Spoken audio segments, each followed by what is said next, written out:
بس اب میں چاہ رہا ہوں کہ آپ خطیب بے مثال، خطیب ذی وقار، میدان خطابت کے شہسوار، بزم سنیت کے علم بردار، فارغ گجرات قاری عبدالرزاق صاحب کا خطاب سماعت کرنے کے لیے اپنے ذہنوں کو اکٹھا کر لیں، اپنے ذہن و فکر کو ایک در پر کر لیں انشاءاللہ العزیز۔ بس حضرت چند لمحوں میں منبر نور پر تشریف فرما ہے، کرسی خطابت پر تشریف لانے والے ہیں۔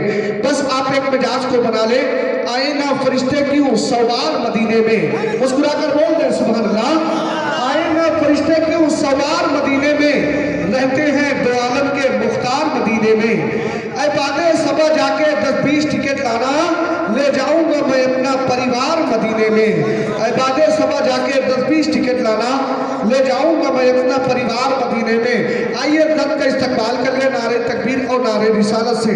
اگر آپ کو تکلیف نہ ہو تو تھوڑا سا قریب آ جائیں، اگر نہیں آ سکتے تو وہیں سے بیٹھ کے سماعت کر لیں۔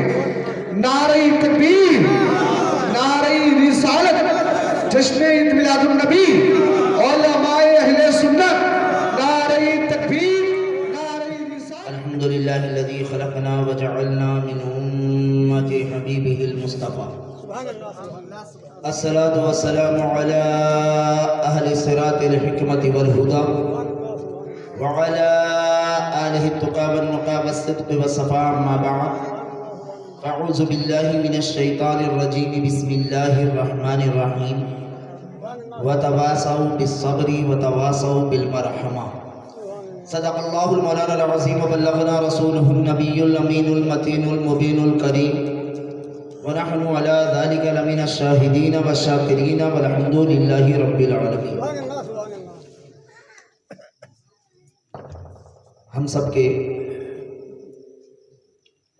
حضرت اعلیٰ حضرت امام احمد رضا خان عشق کی دہلیز پہ دستک دیتے ہوئے عرض کرتے ہیں کہ پیش حق مزدہ شفاعت کا سناتے جائیں گے، پیش حق مزدہ شفاعت کا سناتے جائیں گے، یا رسول اللہ آپ روتے جائیں گے، ہم کو ہنساتے جائیں گے۔ اور آگے عرض کرتے ہیں کہ وسعتیں دی ہے خدا نے دامن محبوب، وسعتیں دی ہے خدا نے دامن محبوب کو، جرم کھلتے جائیں گے اور آپ چھپاتے جائیں گے۔ کچھ عرض معروض کرنے سے پہلے آئیے ہم سب مل کر جناب پاک محمد رسول اللہ صلی اللہ تعالیٰ علیہ وسلم کے دربار گہربار میں عقیدت و محبت کے ساتھ درود پاک پڑھیں، بلند آواز پڑھیں۔ اللہم صلی اللہ سیدنا شفیعنا حبیبنا نبینا پاک وسلم صلی اللہ علیہ وسلم علیہ رسول اللہ صلی اللہ تعالیٰ علیہ وسلم۔ دعا ہے رب العالمین کی بارگاہ میں کہ مولا ہم سبھی کی حاضری کو اپنی پیاری پیاری بارگاہ میں قبول فرمائے۔ ایک کے بعد دیگر شعراء کرام سے آپ نے بہترین بہترین نعت و منقبت سماعت کی۔ دعا کرتا ہوں رب العالمین کی بارگاہ میں کہ ان کے علم میں، ان کے عمر میں اور زیادہ برکتیں عطا فرمائے۔ محترم دوستوں اور بزرگوں، کچھ دیر کی محفل میلاد ہے، جتنی دیر بیٹھے ہم منبر سے نبی نبی کر رہے ہیں، آپ مسند سے نبی نبی کرتے رہیں، اس لیے کہ اللہ کے نبی فرماتے ہیں رب تبارک و تعالی بروز محشر جب حساب لے گا تو 365 راتوں کا حساب لے گا، ہر ایک راتوں کا حساب خدا لے گا۔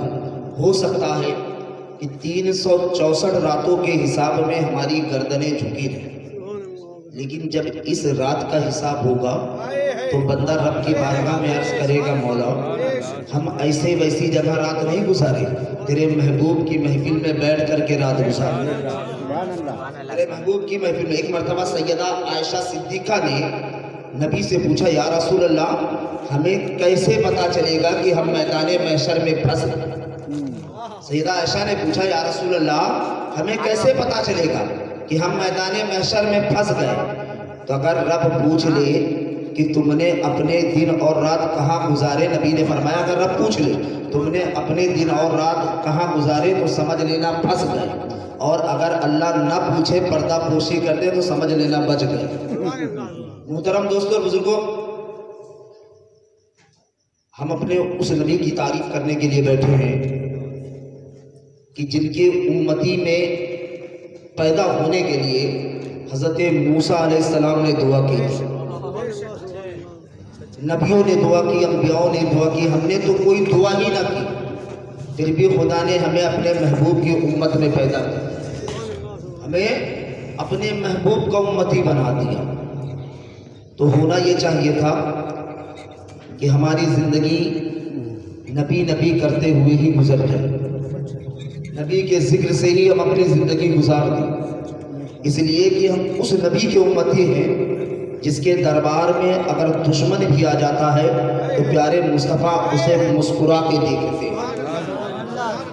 آج ہمارے گھر میں جب مہمان آتے ہیں تو ہماری گھر کی ماں بہنیں جو ہیں پریشان ہو جاتی ہیں، اگر ایک بار آ گیا تو ٹھیک، لیکن اگر ایک دن چھوڑ کے دوسرے دن پھر آ جائے، تیسرے دن پھر آ جائے تو پریشان ہو جاتی ہیں۔ آپ کو بتا دوں کہ ایک صحابی رسول تھے، وہ رات میں کھانا تب کھایا کرتے تھے جب ان کے گھر میں مہمان آ جاتے تھے، مہمان آ جاتے تھے تو وہ دن میں کیا کرتے تھے، مہمانوں کو تلاشتے تھے، مہمانوں کو تلاشتے، اور اگر کسی کو ایسا پا جاتے کہ یہ بھوکا ہے تو اسے کہتے کہ آج میرے گھر کا تو مہمان بن جا، آج میرے گھر کا تو مہمان بن جا۔ تو روز ان کی اہلیہ جو تھی، ان کی عورت جو تھی، روز مہمان کا کھانا بناتے تنگ آ گئی، تھک گئی، ایک دن نبی کی بارگاہ میں پہنچ گئی، عرض کرتی آقا آپ میرے شوہر کو سمجھائیے، روز کہیں نہ کہیں سے مہمان بلا لاتے ہیں اور روز مجھے پریشانی اٹھانی پڑتی ہے۔ اللہ کے نبی خاموش رہتے ہیں، اللہ کے نبی خاموش رہتے ہیں۔ اس عورت نے جب دیکھا کہ نبی کچھ نہیں کہے تو اپنی فریاد سنا کر چلی جاتی ہے۔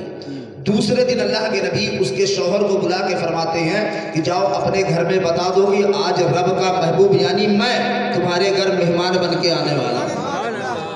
وہ صحابی بڑے خوش ہوئے کہ روز میں مہمان ڈھونڈ کے لاتا تھا، آج رب کا محبوب خود کہہ رہا ہے میں مہمان بن کے آنے والا ہوں۔ گیا گھر اور اپنی اہلیہ سے بتا دیا، اپنی بیوی سے اور گھر کے لوگوں سے، بڑے خوش ہوئے، تیاریاں شروع ہو گئی۔ پیارے مصطفیٰ علیہ السلام کی مہمان نوازی کی، پیارے مصطفیٰ تشریف لے آئے، سامنے دسترخوان بچھایا گیا، اللہ کے نبی کھانا کھا رہے تھے اور کھاتے کھاتے فرمایا اس صحابی سے صحابی میرے قریب آؤ۔ جب صحابی قریب آ گئے تو آپ نے فرمایا جب میں دسترخوان سے کھانا کھا کے اٹھوں اور جانے لگوں تو اپنی عورت سے کہہ دینا کہ جب تک میں دروازے سے باہر نہ نکل جاؤں مجھے دیکھتی رہے گی، مجھے دیکھتی رہے گی۔ تو اس صحابی نے اپنی عورت سے کہہ دیا کہ اللہ کے نبی نے فرمایا ہے کہ کھانے کے بعد جب سرکار جائیں تو دروازے سے جب تک باہر نہ نکل جائیں سرکار کو پیچھے سے دیکھتی رہے گی، رب کے محبوب کو پیچھے سے دیکھتی رہے گی۔ تو جب اللہ کے نبی دسترخوان سے اٹھے اور چلنے لگے تو اس صحابی کی عورت نبی کو دیکھنے لگی، تو اس نے دیکھا کہ مصطفیٰ آگے آگے جا رہے ہیں اور گھر کی بلائیں نبی کے پیچھے پیچھے جا رہے ہیں۔